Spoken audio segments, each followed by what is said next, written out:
Seguimos com liberdade de opinião e agora vamos conversar com o comentarista político Caio Coppola. Oi, Caio, boa tarde, bem-vindo de volta. Muito boa tarde, Roberta, boa tarde, Rita, boa tarde, espectador da CNN. Vamos começar então o primeiro assunto. Justiça de São Paulo que suspendeu o retorno das aulas presenciais no estado. A regra vale para as regiões nas fases mais restritivas, vermelha, laranja, naquela divisão feita pelo governo. E atualmente todo o estado está em uma dessas fases. O secretário estadual da Educação de São Paulo, Rocieli Soares, criticou a atuação do sindicato e defendeu a volta das atividades presenciais. Vamos ver. O sindicato tem uma postura que não é de negociação, é de entrar com mais de 100 ações judiciais para voltar somente com a vacina. A vacina é importante, sim, nós defendemos sim a vacina para os professores, mas é importante dizer, nós temos muito poucas vacinas e não há uma previsão de curto prazo de vacinação para outras categorias, inclusive a do professor, infelizmente, né? Gostaríamos muito que estivesse. Então nós vamos perder mais um semestre, quiçá, aguardando a vacinação.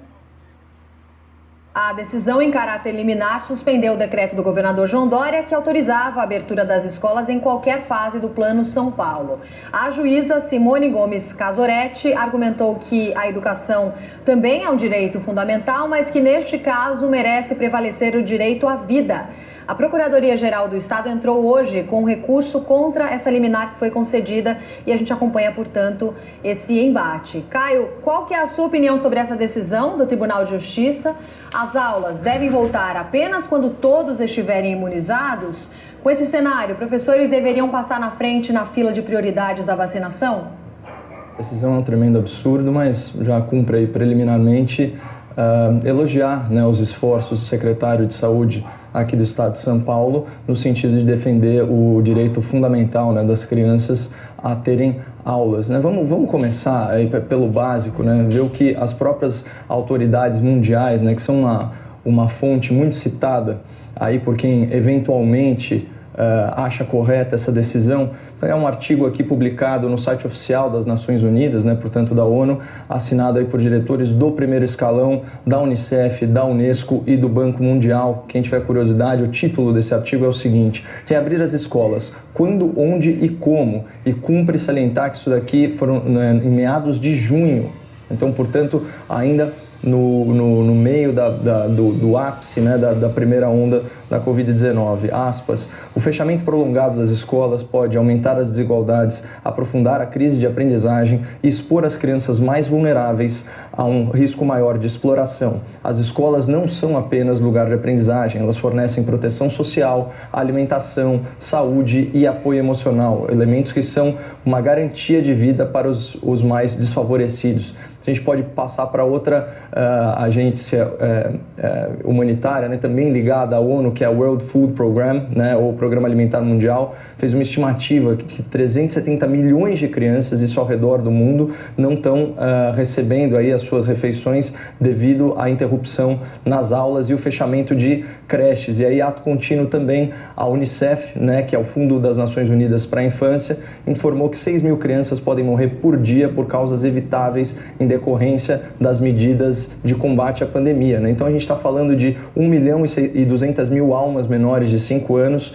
morrendo a mais no mundo. Isso é um retrocesso aí de 2 décadas nos índices globais de mortalidade infantil. Então, feito esse recorte fundamental, a gente pode citar algumas outras coisas, né? A juíza, ela fundamenta a sua decisão, né, contrapondo aí o direito fundamental à educação com o direito à vida, como se contrair Covid fosse uma sentença de morte. Ora, a gente sabe pelo último boletim publicado no OMS que a taxa de letalidade do vírus para pacientes abaixo de 70 anos é de cerca de 0,05%.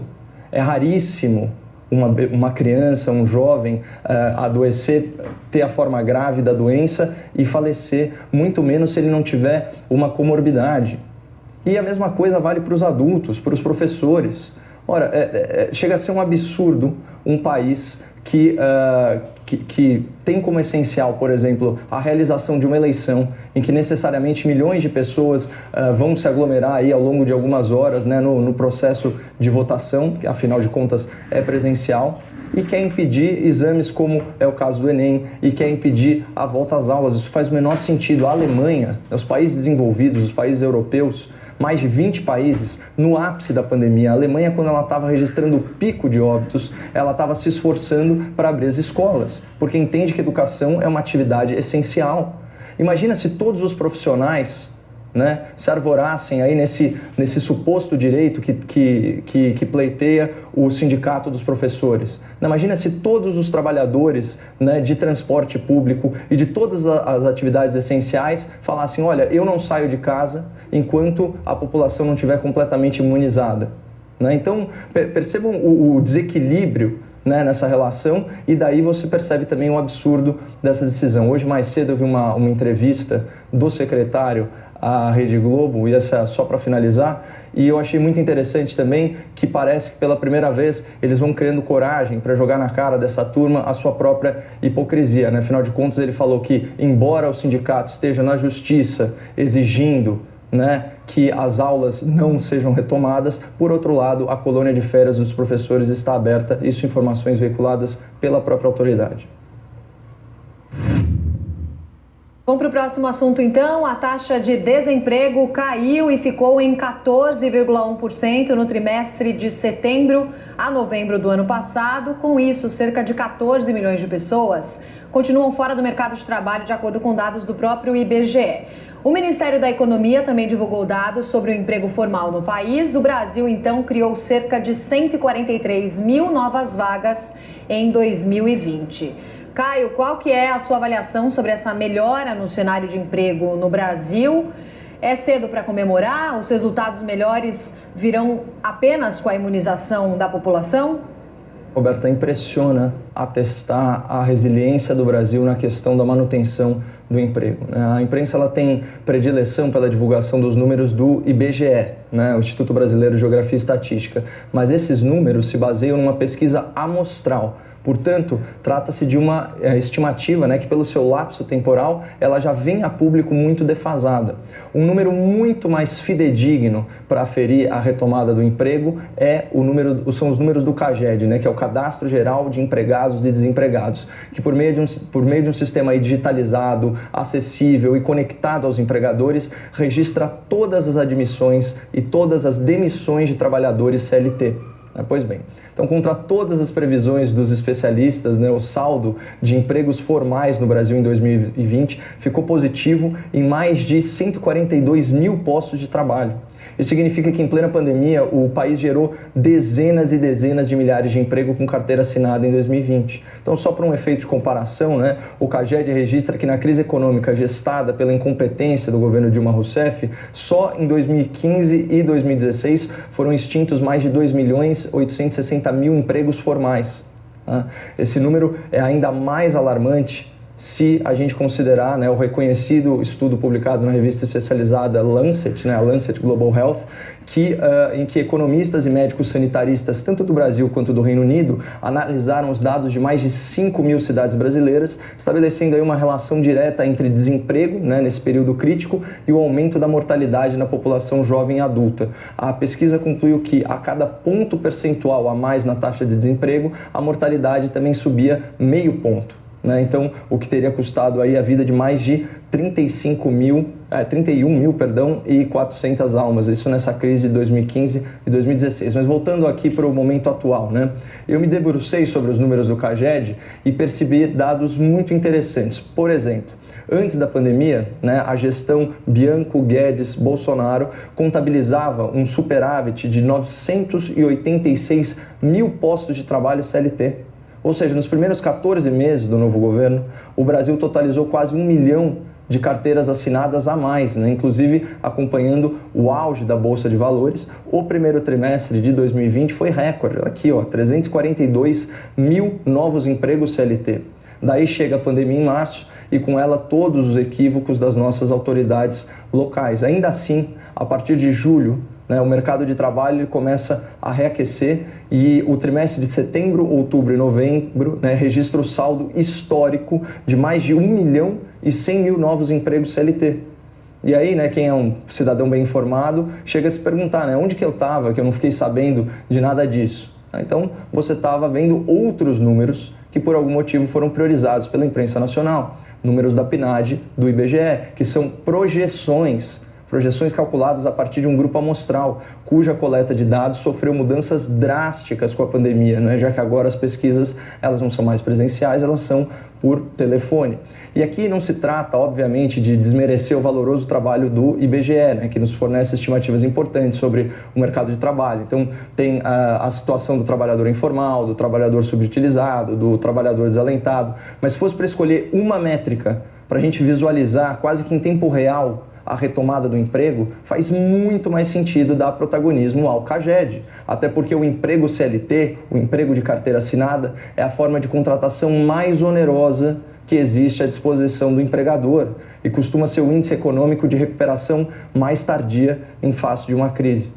Mas falando no IBGE, vamos lembrar que um dos cenários projetados pelo IBRE e FGV, né, que é o Instituto Brasileiro de Economia da Fundação Getúlio Vargas, ele apontava ainda em março que o desemprego no Brasil iria dobrar e atingir cerca de 23,8% da força de trabalho, né, o que representaria mais de 12 milhões de novos desempregados. Então, graças a Deus, os fatos contradisseram, né, essa previsão. Então, vale a pena a gente se perguntar o porquê disso.